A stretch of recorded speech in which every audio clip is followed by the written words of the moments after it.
Hi, everybody. It's Marjorie Waldo at Arts Garage, and I'm lucky enough to be sitting with Indigo Dreamers today. I have Jamie Craig, and I have Pouya Pourtahmasbi, which is not a great example of how to pronounce your last name. I'm grateful for you for being here. How are you doing? Good, good. Thanks for having us. Yeah, I'm glad you're here. We're excited about your show, which is November 18th at 8 p.m. It's part of our Out of the House series, which is a singer-songwriter series. So I want to talk to you about first, how are you doing in the midst of a pandemic? Like, how are you keeping yourselves busy? Because I want you to tell the audience what I already know about your daytime job.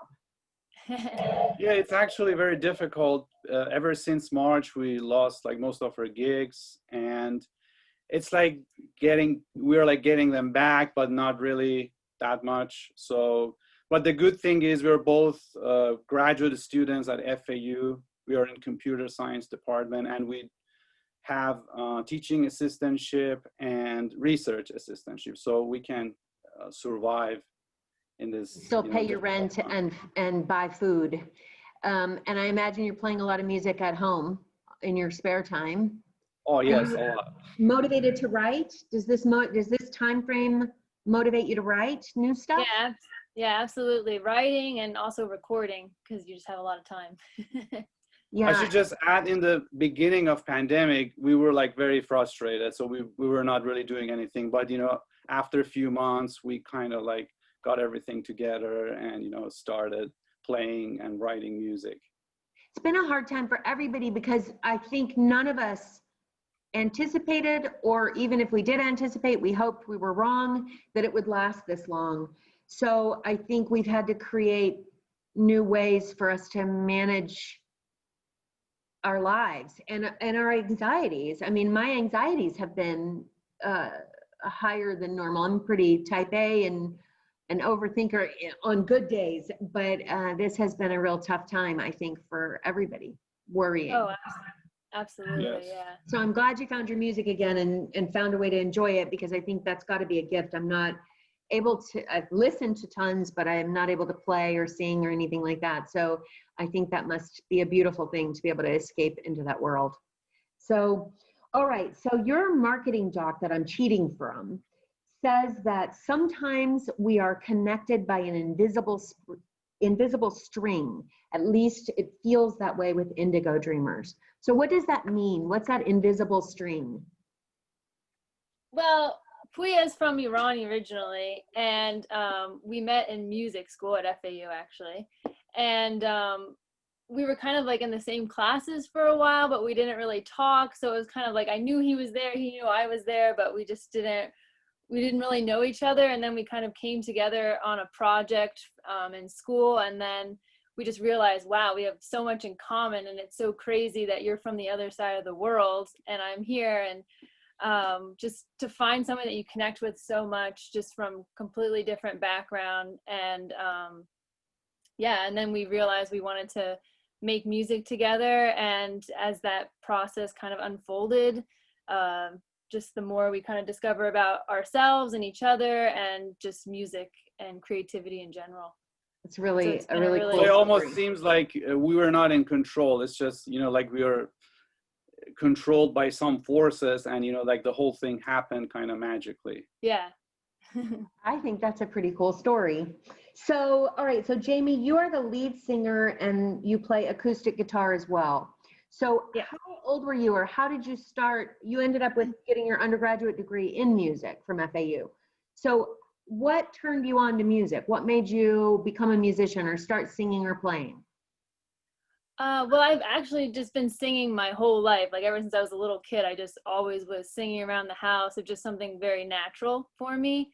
But I also grew up in a household where both my parents are huge music fans, and my dad, he plays guitar. So when I was younger, I was always singing, and then I was like, hey, can you show me some guitar chords? Because I would love to be able to accompany myself. And so he taught me some guitar chords, and but yeah, just like the love of music was really strong in my childhood and my house. So that's kind of where it all stemmed from. Who's the first performer or musician that you remember as a young person falling in love with and that you were inspired by? Can you remember somebody in particular? Well, we always had like classic rock going on in the house. So like my dad was always playing like Neil Young or like Tom Petty, people like this on the guitar. So those are like some of the early songs that I actually learned how to play, or like the Eagles, I think was one song. So yeah, probably classic rock. I get a lot of influence from that. And my mom also, well, I guess both my parents, they really like Mary Chapin Carpenter. So really good songwriters. I obviously like Joni Mitchell. These are people that really inspire me. Musically, you're an old soul then. Yes. Yeah. I mean, there's some modern music too that Right. I like. Well, and you're doing indie pop, so I'm sure it's, Yeah. but those influences are from a time before you. Yeah. And really quality, like you say, writers and performers. It's really a cool thing. And Pouya, you play bass guitar. Yes. And you do some backup vocals. So I kind of want to know the same thing from you. When did you start playing and becoming focused on performance? Yeah, well, unlike Jamie, I'm not from like a musical family. It's like nobody in my entire family played music. So I had a very close friend from high school, and he used to play guitar and sing, and that kind of like inspired me to play music myself. So I started like learning guitar, but you know, soon I realized, because my friend had another friend, they were like playing together, they were both guitar players. So I was like, maybe I can switch to bass to accompany the group. So that's how I started playing bass. But for a while, I was just, you know, trying to learn things on my own. And back then I remember like we didn't have like YouTube or any like all the luxuries that people have today to learn instruments. So it was a very difficult time. But I mean, I kind of really like pushed hard, and finally I came to US to go to the FAU music department, you know, to get a commercial music degree. And that was like a complete transformation. I turned like music as like something as a side to like, you know, like my main focus. Who were your influences? Who were the musicians that you listened to and made you want to learn more about yourself or about the instrument? Or Well, you know, like my situation is a little bit different, because I grew up in Iran, and, you know, right after the revolution, we didn't really have much access to like modern, like pop and rock music. But you know, I had a older brother, and he had like a bunch of like cassettes, because back then it wasn't like that. You just buy a cassette or a CD. It just, you couldn't really have access to anything. But he got like a bunch of albums, and as like a little child, I was like probably 5-6 years old, I had a Walkman, and I was just listening to like his albums. And you know, I really got myself familiar with, you know, mostly like classic rock albums. Pink Floyd. Pink Floyd mostly. I would say like I started like listening like 6-7 years old. Pink Floyd was the first album I ever owned. That was the first one I ever owned, The Wall. Yeah. That's really cool. Really cool. Okay, so I know that in 2014, Jamie, you won the iTunes Music Festival competition for the song Blue. Tell us about that song. That's really, congratulations. And tell us about that. Yeah, I was actually working at Apple at the time, and they had a competition among like all the Apple employees all over the world to submit an original song. And so I was working on the song Blue, and I was like, okay, I guess I'll just record it and send it. And at the time, I think I was only working there for like a month. And then I won, and then I got to go to London to the iTunes Music Festival. So it was really, really cool. But that song Blue, that was kind of like a pivotal song, because once I won that competition and I went on that trip, and I realized, okay, I need to put out an album. I think this is going to be like the starting song to kind of begin this journey on. So yeah, that was really cool. Yeah. It is not, however, connected, I don't think, to your first album as a group, which is Lessons of Blue.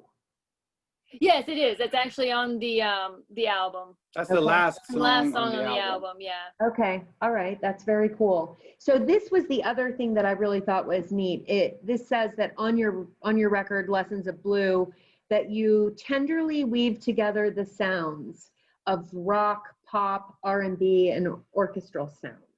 So that's neat. How did you decide to fuse these things? Because you play a fusion. It's indie pop, but it's infused by all these different types of music, all these different genres. So how did you find the creative process to lead you to those choices?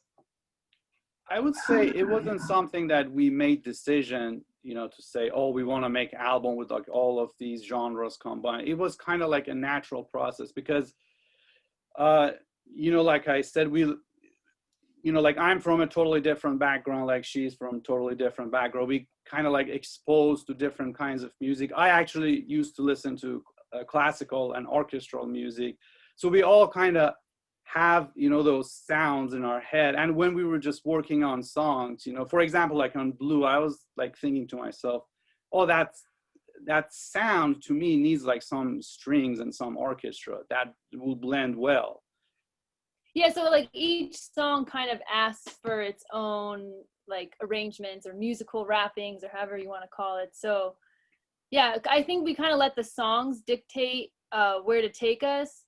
And I think because we had all these different textures and colors in our head, we kind of just blended it all together. It's sort of like painting in a way, just throwing a bunch of different colors and textures on the canvas. And sometimes you do that and it doesn't work, and then sometimes it does, and you kind of unexpected, and you're like, wow, that actually sounds really great with a string, strings or whatever. Mm-hmm. I like the way you describe it because, so Arts Garage, our vision statement is that we're connecting our community to the world through the arts, because we believe that the artists bring with them their own stories, their experiences, their culture, all the things that make them different from the next person and the same. It brings people together and bridges communities. So I think that's a perfect description, the way you have a soundtrack in your head from your life experiences and your exposure at different ages. And I think it makes sense that as you're developing a new creative piece, that those influences are part of the process. Very cool. Yeah, definitely. Okay, so tell me, last question, tell me what you'd like to think that your audience gets from a show with you. What do you hope that you bring to the table for them? I would say, I don't know.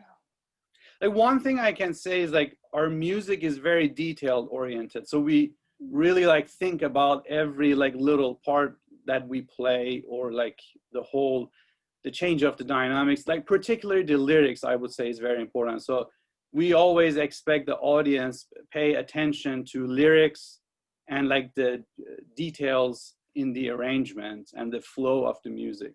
And also, I think we just really hope that people connect emotionally and, to feel something inside and connect to the song, and whatever, life experience maybe they're going through, they'll maybe see themselves in the songs. And I think at the end of the day, like live music, you really feel something in your heart when you hear it. And, hopefully people will feel something in their heart.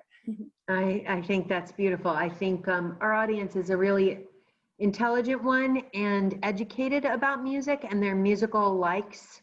And I think it's different than a lot of other venues where when you play, the audience is about you and about the performance.